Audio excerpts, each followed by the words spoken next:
بسم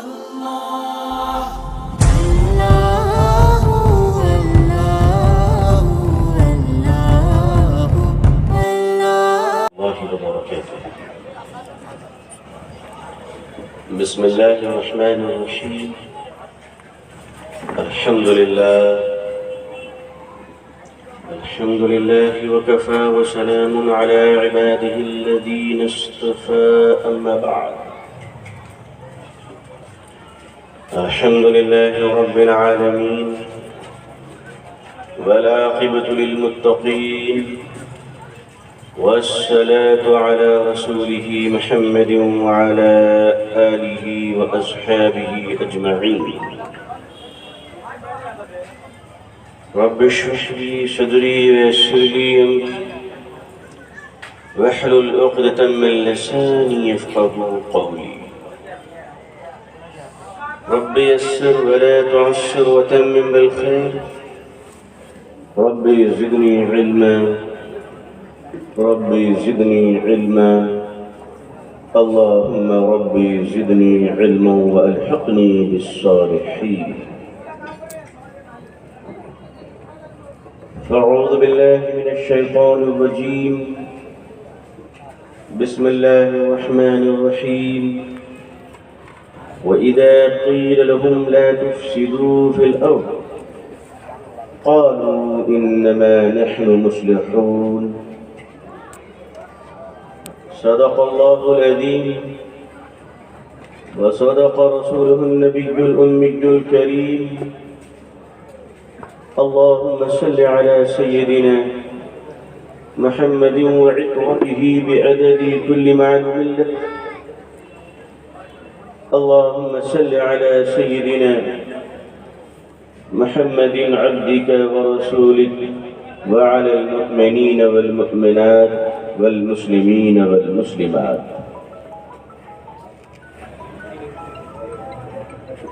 سلسلے قادریہ کے بہت ہی مستند اور معتبر بزرگ نمونۂ سلف اور استاذ حدیث دارالعلوم دیوبند، مہمان مکرم، ہم سب کے مرشد و مربی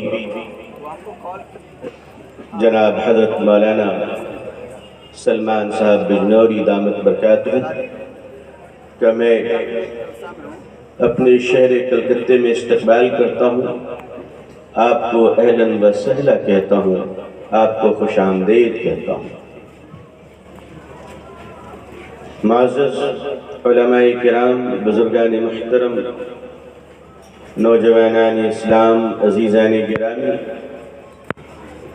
سامعین اعظام، عمائدین شہر، پردہ نشی خواتین امت مسلمہ. ایک زمانہ تھا جب کلکتے میں مولانا آزاد جیسی عبقری شخصیت اپنے مستقبل کے نوک و پلک کو درست فرما رہے تھے، تو اسی شہر میں حدیث کا درس وقت کا شیخ الاسلام دے رہے تھے. ہمارے اکابرین اور بزرگوں کی بڑی آمد اس شہر میں رہی، اور اس شہر کی مٹی اور اس کی نمی و برودیت میں آج تک اس کی خوشبو اہل دل محسوس کیا کرتے ہیں. وہ سلسلہ ہماری بدعمالی کی وجہ سے ایک طویل مدت کے لیے منقطع ہو گیا. شکر ہے اللہ کا کہ اس سلسلے کا پھر اثر نو آغاز ہو چکا ہے. دعا کیجئے اللہ یہ سلسلہ دراز فرمائے، اس کی برکتیں ہمیں اور آنے والی نسلوں کو مقدر فرمائے، اور قیامت تک یہ برکت کا سلسلہ جاری و ساری رہے انشاءاللہ. عزیزان ملت، جن حالات میں میں آپ کے سامنے کھڑا ہوں وہ حالات کچھ اس طرح کے ہیں جسے حدیث میں بیان کیا گیا کہ ایمان، امید اور خوف کے درمیان کا نام ہے. میں سمجھتا ہوں بھارت کی موجودہ حالت مسلمانوں کے ایمان کو مضبوط کرنے کے لیے کافی ہے کہ اسے اللہ کی ذات پر امید بھی ہے اور اپنے بگڑتے ہوئے حالات سے خوف بھی ہے. لیکن امید اور خوف کے اس درمیان